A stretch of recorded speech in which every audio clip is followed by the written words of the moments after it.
Hello student, कैसे हैं आप। नेक्सस एजुकेशन पॉइंट में आपका स्वागत है। हम हाजिर एक नई वीडियो के साथ। आज हम बात करने वाले हैं BA program third year semester 5 की हिस्ट्री। नाम है 20वीं सदी के विश्व इतिहास के मुद्दे। टॉपिक है वर्साई की संधि। मोस्ट इंपॉर्टेंट टॉपिक है। वर्साई की संधि की संपूर्ण जानकारी के लिए हमारी वीडियो को लास्ट तक देखिए। अगर आपने अभी तक हमारे चैनल को सब्सक्राइब नहीं किया है तो हमारे चैनल को सब्सक्राइब करें, बेल आइकन जरूर बजाएं ताकि हमारी आने वाली वीडियो का नोटिफिकेशन आपको आसानी से मिल सके। चलिए, वर्साई की संधि होती क्या है और ये एक थोपी हुई संधि क्यों थी, इसके बारे में हम बात करेंगे। प्रथम विश्व युद्ध के बाद 1919 में जर्मनी के ऊपर वर्साई की संधि थोपी गई। वर्साई की संधि की स्थापना प्रथम विश्व युद्ध के बाद शांति स्थापित करने के लिए की गई थी, परंतु ये अत्यंत अन्यायपूर्ण संधि थी। इसलिए अनेक इतिहासकारों ने इस संधि की कठोर निंदा की। इसे शांति स्थापित करने के लिए लागू किया गया था, परंतु इस संधि से अंतर्राष्ट्रीय स्तर पर अशांति फैल गई। तो बच्चों, प्रथम विश्व युद्ध जो था दो गुटों में लड़ा गया था, मित्र और ध्रुवीय राष्ट्र। तो मित्र राष्ट्रों की जीत के बाद मित्र राष्ट्रों ने ध्रुवीय राष्ट्रों के ऊपर एक वर्साई की संधि थोपी और ध्रुवीय राष्ट्रों के ऊपर कड़े नियंत्रण लगाए और साथ ही साथ में युद्ध में होने वाली हर्जाने की राशि को भरने के लिए कहा, जिसके परिणाम स्वरूप ध्रुवीय राष्ट्रों की इतनी स्थिति नहीं थी जो कि वो युद्ध का हर्जाना भर सके। परंतु ये नीति शांति स्थापित के लिए बनाई तो गई थी, परंतु इससे शांति स्थापित ना हो सकी, बल्कि इस नीति ने हारे हुए देशों में अशांति फैला दी और इस संधि ने द्वितीय विश्व युद्ध के बीज बो दिए, क्योंकि वर्साई की संधि की शर्तें बड़ी कठोर थी और ये संधि एक थोपी हुई संधि मानी गई। और आने वाले द्वितीय विश्व युद्ध की जो दहलीज के जो बीज थे वो वर्साई की संधि ने थोप दी। इस संधि के द्वारा जर्मनी की क्षमता अधिक मतलब जर्मनी का इतना अपमान किया कि जर्मनी के मन में बदले की भावना पार कर गई और इसके परिणाम स्वरूप तृतीय विश्व युद्ध आरंभ हो गया। इस संधि की प्रमुख कमियां निम्नलिखित हैं। इसलिए कुछ कारण थे जो कि वर्साई की संधि को एक थोपी हुई संधि या इसकी कमियां संधि माना जाता है। जैसे कि पहला पॉइंट है अपमानजनक एवं कठोर शर्तें। वर्साई की संधि के माध्यम से ध्रुवीय राष्ट्रों का यानी जर्मनी का इतना अपमान किया कि वो अंतर्राष्ट्रीय स्तर पर उसकी हंसी उड़ी और साथ ही साथ में जो वर्साई की संधि थी उसकी जो शर्तें थी बड़ी कठोर थी, जिनकी शर्तों को पूरा करना जर्मनी के बस की बात नहीं थी और मित्र राष्ट्र जबरदस्ती वर्साई की संधि को ध्रुवीय राष्ट्रों के ऊपर थोपते जा रहे थे। इसलिए कहा जा सकता है कि ये जो वर्साई की संधि थी एक अपमानजनक संधि थी, यानी एक थोपी हुई संधि थी। दूसरा, आरोपित संधि। इतिहासकारों में वर्साई की संधि को आरोपित संधि कहा जाता है। संधि उसे कहते हैं जो दोनों पक्षों के लोग आपस में विचार विमर्श करते हैं, निर्णय लेते हैं, परंतु वर्साई की संधि तो कोई संधि ही नहीं थी। ये मित्र राष्ट्रों का आदेश महाहुकुम था।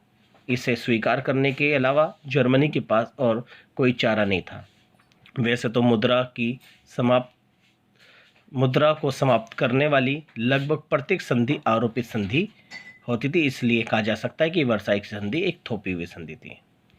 संधि का मतलब होता है दोनों पक्षों की सहमति, मगर वास्तव में ये वर्साई की संधि जो थी दोनों पक्षों की सहमति नहीं थी, ये मित्र राष्ट्रों के द्वारा स्थापित की गई थी और इस संधि को जो विरोधी यानी जो ध्रुवीय राष्ट्र हैं वो स्वीकार नहीं करना चाहते थे और ना ही वो इस प्रकार की संधि को मानते थे। इसलिए कहा जा सकता है कि वर्साई की संधि जो थी वो एक पक्षीय थी, क्योंकि वर्साई की संधि केवल मित्र राष्ट्रों के हितों के लिए थी और इस संधि से केवल जीते हुए यानी मित्र राष्ट्रों को ही फायदा होने वाला था। इसलिए ये जो वर्साई की संधि थी वो एक पक्षीय मानी जाती थी।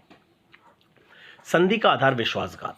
जी, वर्साई की संधि एक थोपी हुई संधि थी और इसकी एक सबसे बड़ी कमी थी कि जो संधि थी इसका आधार जो था विश्वासघात था। वर्साई की संधि पर जर्मनी का सबसे बड़ा आरोप यह था कि उसके साथ विश्वासघात किया गया है।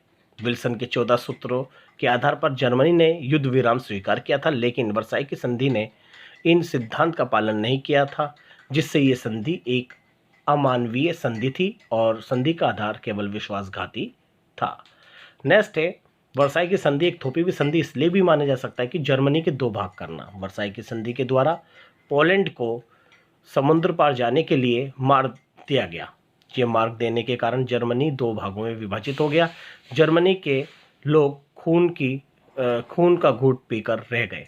इतिहासकारों ने इसकी तुलना शरीर के दो भागों में विभाजित करने से की। इसलिए कहा जा सकता है वर्साई की संधि एक अपमानजनक संधि थी। वर्साई की संधि की सबसे बड़ी कमी थी जर्मनी के क्षेत्र का कम होना। इस संधि के द्वारा जर्मनी का क्षेत्र कम होता चला गया। जर्मनी के अनेक उपनिवेश व वरीयता उसके हाथों से निकलती चली गई।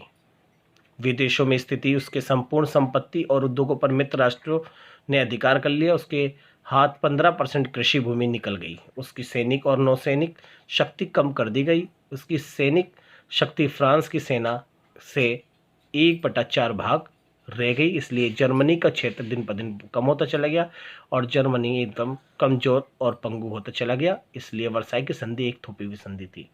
नेक्स्ट है बदले की भावना पर आधारित। ये वर्साई की संधि जो थी एक बदले की भावना पर आधारित थी, क्योंकि ये माना जाता है, विद्वानों का मानना ये कि मित्र राष्ट्रों ने वर्साई की संधि के माध्यम से अपना बदला लिया है और ये संधि जबरदस्ती ध्रुवीय राष्ट्र यानी जर्मनी पर थोपी गई है। अनेक विद्वान और विचारकों ने इस बात पर बल दिया कि वर्साई की संधि बदले की भावना पर आधारित थी। उनका मानना था कि विजेता ही एक अधिकारी है।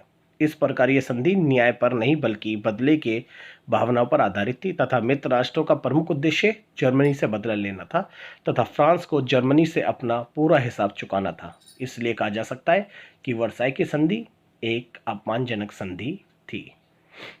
निःशस्त्रीकरण की समस्या। वर्साई की संधि के अंतर्गत निःशस्त्रीकरण जर्मनी और हारे हुए देशों पर थोपी गई।